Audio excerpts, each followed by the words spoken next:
تخيل انت يوم القيامة هيكون في ايدك كتاب مكتوب، والله، عن قصة حياتك. هتستلم كتابك كده بايدك اليمين او بايدك الشمال. لو انت اعمالك منيلة بنيلة هتاخد الكتاب بايدك الشمال، لو انت اعمالك حلوة هتاخد الكتاب بايدك اليمين.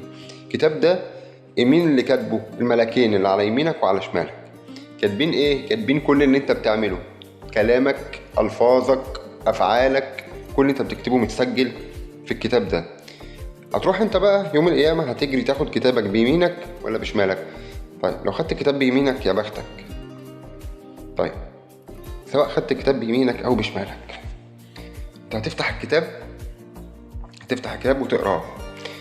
هتشوف انت عملت ايه. انت يوم كذا عملت كذا، يوم كذا عملت كذا، يوم كذا. تخيل بقى بتقرا يوم كذا عملت ذنب فلان، تخيل الذنب انت اللي انت عملته. يوم كذا عملت الذنب الفلاني، هتلاقي كله ذنوب، كل الايام بتاعتك. رحت حفلة ورقصت وشربت خمرة، سرقت فلان، شتمت فلان، ظلمت فلان، ارتكبت معصية، كل ده مكتوب.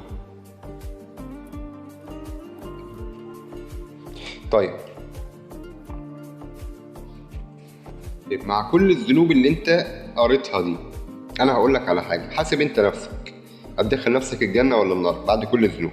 والله انت لو قريت ذنوبك اللي مكتوبة في الكتاب دي والمعاصي اللي انت عملتها، انت هتخش النار لوحدك. يعني انت هتقول انا هدخل نفسي النار، لكن ربنا برحمته هيغفر لك.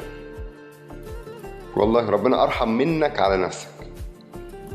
طيب لو خدت الكتاب بشمالك وكان الذنوب اللي انت مرتكبها ذنوب ضد العباد. يعني ايه ضد العباد؟ يعني ايه؟ انت ظلمت شخص معين او اذيته والشخص ده توفى وما سامحكش، يبقى لازم الشخص ده يوم الدين يجي يقول ان هو مسامحك عشان تخش الجنة. طيب سواء خدت الكتاب بإيدك اليمين أو بإيدك الشمال، ربنا هيرحمك، وربنا ذو رحمة ومغفرة وهيدخلك إن شاء الله الجنة. لكن لازم تحط في تفكيرك طول حياتك إن اللي أنت عامله ده بيتكتب، وإنك في يوم من الأيام هتاخد الكتاب اللي مكتوب فيه قصة حياتك وهتطلع عليه. أنت مش متخيل، أنت لما حد يجي يقولك أنا شفتك وأنت بتعمل المعصية دي، اكيد هتكون محرج. لكن ربنا بقى اللي شافك ومسجل لك الكلام ده، وموجود صوت وصورة على فكرة، مش كتاب بس. يعني هو موجود في كتاب بس هتشوفه يوم القيامة، المعصية بتاعتك هتشوفها صوت وصورة. شوف كمية الإحراج اللي انت هتكون موجود فيه، وانت مش إحراج عادي بقى، ده انت واقف قدام ربنا والملائكة والناس أجمعين. انت واقف قدامهم وبتشوف اللي انت عملته. انت متخيل إحساسك هيكون عامل ازاي؟ فياريت تراعي ان اللي انت كل افعالك مكتوبة ومتصورة صوت وصورة ومتسجلة بكل تفاصيلها، حتى المعاصي والذنوب اللي انت بترتكبها في السر، كل ده متسجل صوت وصورة ومكتوب في كتاب هتطلع عليه يوم الدين.